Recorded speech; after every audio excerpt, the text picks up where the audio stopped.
Soumya vlog ഇസ്രായേലിലേക്ക് സ്വാഗതം. ഇപ്പോൾ നാട്ടിൽ നിന്ന് ഇസ്രായേലിലേക്ക് കെയർ ഗീവറായിട്ട് വരാൻ ആഗ്രഹിക്കുന്ന ഒരുപാട് പേര് എന്നെ വിളിച്ചു ചോദിക്കുന്ന ഒരു ചോദ്യമാണ്, ഇസ്രായേലിലേക്ക് ഇപ്പോൾ വരാൻ 7 ലക്ഷം 8 ലക്ഷം ഉള്ളെന്ന് പറയുന്നത് കേൾക്കുന്നുണ്ട്, അത് ശരിയാണോ എന്ന്. അപ്പം എനിക്ക് ഈ 7 ലക്ഷം 8 ലക്ഷം ഒക്കെ മുടക്കി ഇസ്രായേലിലേക്ക് കൊണ്ടുവരാമെന്ന് പറയുന്ന അവരുടെ നമ്പർ കിട്ടി. ഞാൻ അവരെ വിളിച്ച് അന്വേഷിച്ചു. അവർ പറയുന്നത് അവർക്ക് മുംബൈയിലും ചെന്നൈയിലും അതിൻ്റെ ഏജൻസി ഉണ്ട്. അവർ ഇസ്രായേലിലേക്ക് ആളെ കൊണ്ടുവരുന്നുണ്ട്. 7 ലക്ഷം അല്ല 8 ലക്ഷമാണ് അവരുടെ സർവീസ് ചാർജ്. അത് ഫ്ലൈറ്റ് ടിക്കറ്റ് ഉൾപ്പെടാതെയാണ്. ഫ്ലൈറ്റ് ടിക്കറ്റ് വേണമെങ്കിൽ നമുക്ക് സ്വന്തമായി എടുക്കാം, അല്ലെങ്കിൽ നമ്മൾ എമൗണ്ട് കൊടുത്താൽ അവരെടുത്ത് തരും. അപ്പം ഞാൻ ചോദിച്ചു, നിങ്ങൾക്ക് എന്തൊക്കെ സർട്ടിഫിക്കറ്റാണ് ഇസ്രായേലിലേക്ക് വരാൻ വേണ്ടിയിട്ട് വേണ്ടതെന്ന്. അപ്പോൾ അവർ പറയുന്നത് നമുക്ക് ജെനുവിനായിട്ട് നേഴ്സായിരിക്കണം, ANM GNM BSc ഇത് നേഴ്സിംഗ് പഠിച്ച ഒരാളായിരിക്കണം. പിന്നെ 2 വർഷത്തെ എക്സ്പീരിയൻസ് സർട്ടിഫിക്കറ്റ് വേണം. അത് എക്സ്പീരിയൻസ് സർട്ടിഫിക്കറ്റ് കെയർ ഗീവറിൻ്റെ ആയാലും കുഴപ്പമില്ല, പക്ഷേ നേഴ്സിംഗ് പഠിച്ച ആളായിരിക്കണം. പിന്നെ അടുത്തത് പാസ്പോർട്ട് വേണം. പിന്നെ നമ്മുടെ SSLC +2 അത് ഏതാണോ പഠിച്ചത് അതിൻ്റെ സർട്ടിഫിക്കറ്റ്, പിന്നെ നമ്മുടെ ബർത്ത് സർട്ടിഫിക്കറ്റ്, പിന്നെ ഫുൾ സൈസ് ഒരു ഫോട്ടോ. ഇത്ര സർട്ടിഫിക്കറ്റാണ് അവർ വേണമെന്ന് പറയുന്നത്. ആദ്യമേ ഇത്ര സർട്ടിഫിക്കറ്റ് നമ്മൾ അവർക്ക് ഇതിൻ്റെ കോപ്പി അയച്ചു കൊടുക്കുക. കോപ്പി അയച്ചു കൊടുത്തതിന് ശേഷം അവർ പ്രോസസ്സിങ് തുടങ്ങും. പ്രോസസ്സിങ് ഓക്കെ ആയി എംബസിയിൽ നിന്ന് നമ്മളെ അറിയിക്കും. എംബസിയിൽ ഇൻ്റർവ്യൂവിന് വരണം. എംബസിയിൽ ഇൻ്റർവ്യൂവിന് വരുന്ന സമയത്ത് നമ്മുടെ ഒറിജിനൽ പാസ്പോർട്ടും ഒറിജിനൽ സർട്ടിഫിക്കറ്റും നമ്മൾ കൊണ്ടുവരേണ്ടതാണ്. അപ്പം അവിടെ എംബസി ഇൻ്റർവ്യൂവിൽ നമ്മൾ അറ്റൻഡ് ചെയ്തതിന് ശേഷം നമുക്ക് തിരിച്ച് നാട്ടിലേക്ക് പോകാം. പിന്നെ പാസ്പോർട്ടിൽ വിസ സ്റ്റാമ്പ് ചെയ്തതിന് ശേഷം നമ്മളെ അവർ അറിയിക്കും.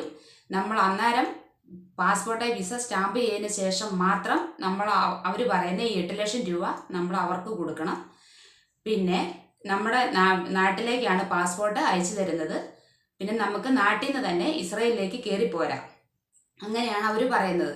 ഞാൻ ചോദിച്ചു, നിങ്ങളുടെ കെയർ ഓഫിൽ ആരെങ്കിലും ഇസ്രായേലിൽ ഇതുവരെ വന്നിട്ടുണ്ടോ എന്ന്. അവർ പറയുന്നത് ഇതുവരെ ഇസ്രായേലിൽ അവരുടെ കെയർ ഓഫിൽ ആരും വന്നിട്ടില്ല. അവരിൻ്റെ പ്രോസസ്സിങ് തുടങ്ങിയിട്ട് ഇപ്പം 4 ആഴ്ചയായിട്ടുള്ളൂ. 3 മാസമാണ് അവർ പറയുന്നത്. 3 മാസം അപ്പം നമുക്ക് വെയിറ്റ് ചെയ്യാം. ഒരു 3 മാസം വരെ നോക്കാം ഇവർ ആരെങ്കിലും ഇസ്രായേലിലോട്ട് അവരുടെ ആ ഏജൻസിയുടെ ഇതിൽ ആരെങ്കിലും ഇസ്രായേലിൽ വരുന്നുണ്ടോ എന്ന്. പിന്നെ ഇപ്പോഴും ഇസ്രായേലിലോട്ട് ആൾ വരുന്നത് മുംബൈയിൽ വന്ന് 22 ദിവസത്തെ ക്ലാസ് അറ്റൻഡ് ചെയ്തതിന് ശേഷം നമുക്ക് നാട്ടിലേക്ക് പോകാം. നാട്ടിൽ ചെന്ന് കഴിയുമ്പോഴത്തേന് അവർ നമുക്ക് പറയും ഇന്ന സർട്ടിഫിക്കറ്റുകൾ നമ്മൾ അയക്കാൻ. സർട്ടിഫിക്കറ്റുകളെല്ലാം റെഡിയാക്കി മുംബൈയിലെ ഏജൻസിക്ക് നമ്മൾ അയച്ചു കൊടുക്കണം. അതിനുശേഷം ഇവിടെ ഇസ്രായേലിൽ ഏജൻസിയിൽ നമ്മൾ ആ സർട്ടിഫിക്കറ്റ് കൊടുക്കും. ഇസ്രായേൽ ഏജൻസിയിൽ നിന്ന് പേഷ്യൻ്റ് സെലക്ഷൻ ആയതിന് ശേഷം നമുക്ക് മത്താശയായി കഴിഞ്ഞ് മത്താശയാണെന്ന് പറഞ്ഞാൽ പേഷ്യൻ്റ് സെലക്ഷൻ ആവും. പേഷ്യൻ്റ് സെലക്ഷൻ ആയി കഴിഞ്ഞ് നമുക്ക് വിസ ഓൺലൈനിൽ കാണിക്കുമ്പോൾ നമുക്ക് മുംബൈയിലെ ഏജൻസി നിങ്ങളെ ഇൻഫോം ചെയ്യും, വിസ ഓൺലൈൻ കാണിച്ചിട്ടുണ്ട്, നിങ്ങൾ മുംബൈയിലേക്ക് വരണമെന്ന്. അപ്പം നമ്മൾ മുംബൈയിലേക്ക് വരിക. മുംബൈയിൽ വന്ന് ഏജൻസി വന്നതിന് ശേഷം ഒരു പ്രീ ഇൻ്റർവ്യൂ ഉണ്ടാവും. പ്രീ ഇൻ്റർവ്യൂ പാസ്സായതിനു ശേഷം നമുക്ക് പിറ്റേ ദിവസം മെഡിക്കൽ ഉണ്ടാവും.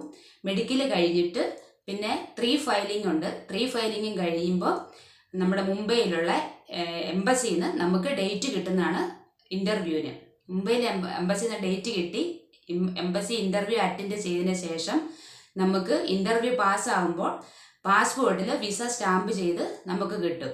അതിന് ശേഷം നിങ്ങൾക്ക് ഫ്ലൈറ്റ് ടിക്കറ്റ് ആക്കി ഇസ്രായേലിലേക്ക് വരാവുന്നതാണ്. ഇപ്പോൾ ആ ഒരു പ്രൊസീജിയർ വഴിയാണ് നമുക്ക് ഇസ്രായേലിൽ ഇന്ന് വരെ ആൾ വന്നുകൊണ്ടിരിക്കുന്നത്. അല്ലാതെ വേറെ ഏജൻസിയുടെ ഈ 7 ലക്ഷം 8 ലക്ഷം ഒക്കെ മുടക്കി വരുന്ന ഈ ഏജൻസി ഇവർ പറയുന്ന വഴി ഇതുവരെ ഇസ്രായേലിൽ ആരും കയറി വന്നിട്ടില്ല ഇന്ന് വരെ.